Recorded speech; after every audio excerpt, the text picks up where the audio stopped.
샬롬, 좋은 아침입니다. 2025년 11월 14일 매일 성경 순서에 따라서 에스라서 9장 9절에서부터 15절까지 말씀을 함께 묵상하고 기도하는 시간을 가지도록 하겠습니다. 오늘 전체적인 주제는 헤세드, 유일한 소망입니다. 오늘 내용을 좀 요약해서 살펴보면 에스라는 이스라엘의 죄악이 아무리 클지라도 하나님께서 바벨론 포로 생활 가운데 은혜를 베푸셨고 돌아와서 성전을 세우고 예루살렘 땅에 울타리를 칠 수 있었다라고 이렇게 고백을 합니다. 그러나 백성들이 율법을 버리고 하나님이 베푸신 그 은혜를 기억하지 못하고 이방 민족의 가증한 일들을 따라서 결혼했던 것이 하나님의 그 엄중했던 명령을 어긴 것이다, 잘못한 것이다, 죄악이다 라고 고백을 하였습니다.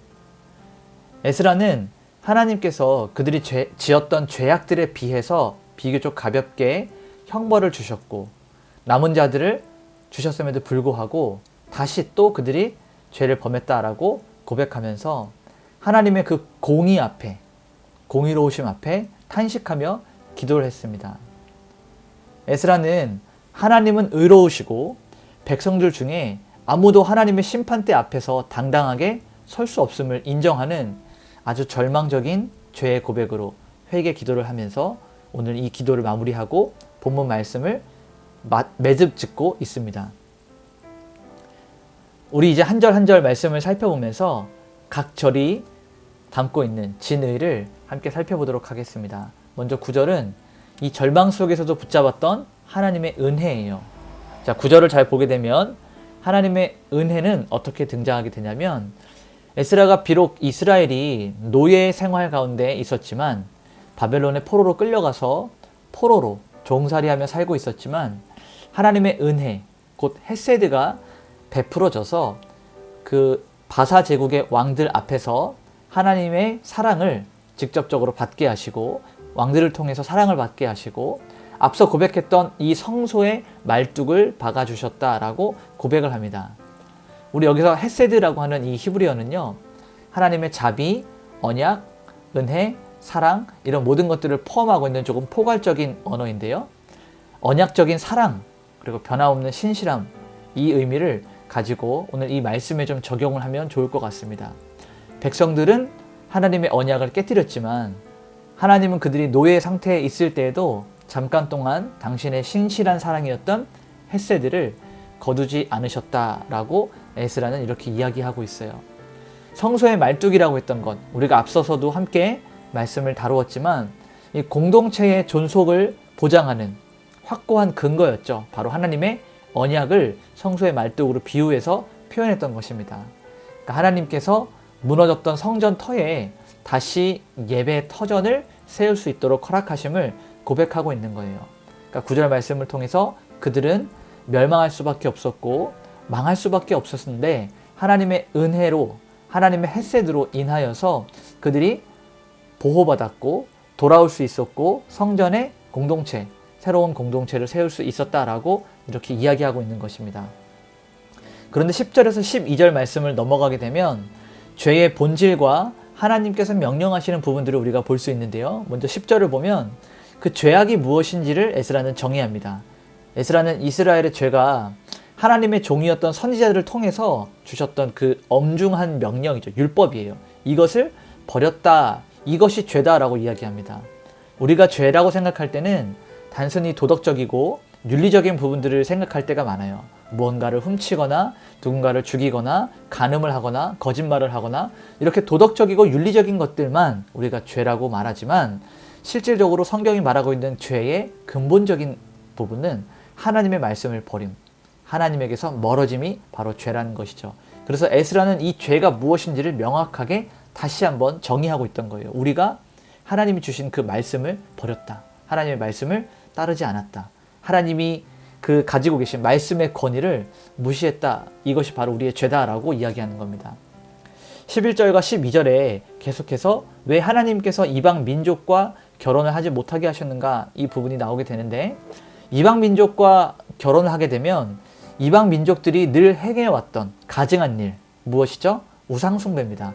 이방 민족들이 우상을 숭배했던 그 가증한 일들을 본받게 되고 그것으로 인하여서 그 땅도 더러워지기 때문에 하나님께서는 이방 민족들과의 결혼을 금지시킨 거예요. 이스라엘 백성이 하나님의 거룩한 씨로 불림을 받았죠.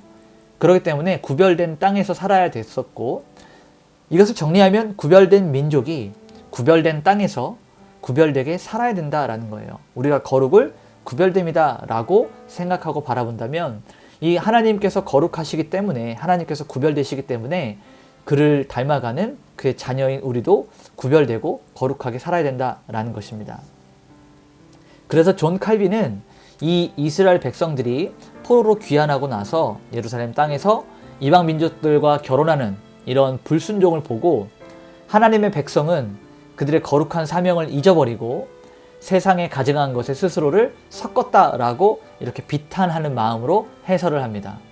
그러니까 거룩한 백성에게는 세상과 철저한 구별이 있어야 돼요. 이것이 순종입니다. 우리가 세상 밖으로 나가서 살 수 없지만 세상 가운데 있으나 세상에 속하지 않은, 이것을 영어로 이야기하면 We are in the world but not of the world. 우리는 세상 속에 있으나 세상에 속하지 않은 존재들입니다 라고 고백하는 것과 마찬가지입니다. 우리 13절에서 15절 말씀을 좀 살펴보면 하나님의 공의와 절망적인 기도, 이 에스라의 회개하는 기도가 나오게 되는데요. 먼저 13절에 가벼운 형벌이라는 단어가 나와요. 에스라는 이스라엘의 그 죄악들이 하늘에 사무쳤다라고 이렇게 표현하는데, 그랬음에도 불구하고 하나님이 얼마나 자비롭고 은혜로우신지 우리가 지은 죄보다 그 형벌을 가볍게 하셨다라고 이야기해요. 그러면서 남은 자를 주셨습니다. 여기서 말한 남은 자는 우리가 늘 계속해서 묵상해왔듯이 바벨론 땅에서 복귀했던, 포로 귀환했던 자들을 남은 자라고 이렇게 이야기했죠. 그러니까 우리의 죄악이 너무 크고 사실은 전부 다 진면해야 되는데 하나님의 은혜로 인하여서 우리의 죄악보다 형벌이 가볍게 받았으므로 남은 자들도 하나님께서 주셨습니다 라고 이렇게 이야기하는 겁니다. 그런데 14절을 보니까 이런 큰 은혜를 받았는데 또다시 하나님의 말씀을 잊어버리고 하나님의 명령을 거역하고 이방 민족들과 섞여서 살아가는 것들을 통탄했다는 것이죠. 에스라는 우리가 이렇게 죄를 반복하면, 이러한 죄악들을 가운데 계속해서 노출되면 하나님께서 남은 자마저 멸하셔서 아무도 남게 하지 않으시겠다라고 하는 이 경고를 붙잡았던 거예요. 그래서 15절에 기도를 마무리하면서 이 에스라는 이스라엘의 하나님 여호와여 주는 의로우시니 라고 하면서 하나님의 공의로움을 선포합니다. 다시 말하면 하나님은 공의로우시기 때문에 우리 모두가 하나님의 심판을 받기에 마땅합니다. 그리고 그 누구도 하나님 앞에 서서 당당하게 그 심판에 임할 수 있는 자가 없습니다. 우리는 절망적입니다 라고 인정을 하는 겁니다. 어떤 인간의 의도나 노력이 아니라 오직 하나님의 긍휼과 용서만이 우리의 유일한 소망이다. 헤세드만이 우리의 유일한 소망이 된다라고 말하고 있는 것입니다. 오늘 이 전체 내용을 한 가지로 원포인트로 정리해서 이야기하면, 우리의 유일한 소망은 변함없는 언약적인 사랑, 헤세드에 있다. 즉 오늘의 제목처럼 헤세드가 우리의 유일한 소망이다 라는 거예요. 이 에스라의 기도가 우리 인간의 죄가 얼마나 크고 반복적인지를 나타냅니다.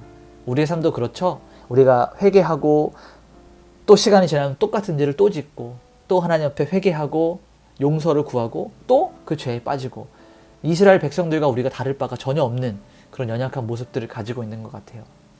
이스라엘 백성들은 언약을 반복해서 계속해서 반복적으로 깨지만 에스라는 그들의 죄를 덮어줄 수 있는 인간적인 근거를 찾지 못하는 거예요. 우리가 이러하기 때문에 하나님께서 용서해 주셔야 됩니다. 이것들을 발견할 수 없었다는 말이죠.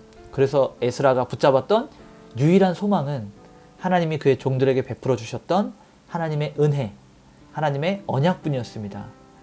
우리의 구원도 역시 우리의 의로움이나 우리의 노력이나 우리의 열심과 우리의 성실함이 아니라 하나님이 주권적으로 베풀어 주셨던 헤세드, 하나님의 언약적인 사랑에 의존합니다. 이제 우리 이 말씀을 가지고 삶에 적용하며 함께 기도하고 또 오늘 하루를 시작하기를 원합니다. 먼저 우리가 적용할 부분은 헤세드에 대한 인식이에요. 나의 삶에서도 보이는 곳에 또 보이지 않는 곳에서 베푸시는 하나님의 그 은혜와 긍휼, 하나님의 사랑, 바로 이 헤세드가 가득히 있었음을 여러분 인정하고 계십니까? 나의 어떠함이 아니라 하나님의 도우심과 하나님의 긍휼을 우리 기억하고 찾아보는 그런 하루가 좀 되었으면 좋겠어요. 또 하나는 죄의 심각성입니다. 우리는 죄를 지을 때마다 하나님께서 나의 삶 가운데 그 징계하시는 죄에 대해서 형벌을 내리시는 것들을 굉장히 가볍게 여기진 않았는지, 말씀대로 살지 못하는 우리의 죄악이 하늘에 사무쳤음을 좀 인지하고 철저하게 회개해서 그 죄에서 돌이키는 삶을 살아야 됩니다. 우리 오늘 이렇게 한번 기도합시다. 주님, 우리가 반복적으로 하나님의 말씀을 어기고 하나님에게서 떠나는 이런 죄악을 범하며 살아가고 있습니다. 주님의 공의 앞에 설 수 없는 죄인 중에 죄인이 바로 우리입니다. 주님, 우리의 공로가 아니라 하나님의 변함없는 헤세드, 은혜와 자비로 우리를 긍휼히 여겨 주시옵소서. 거룩하신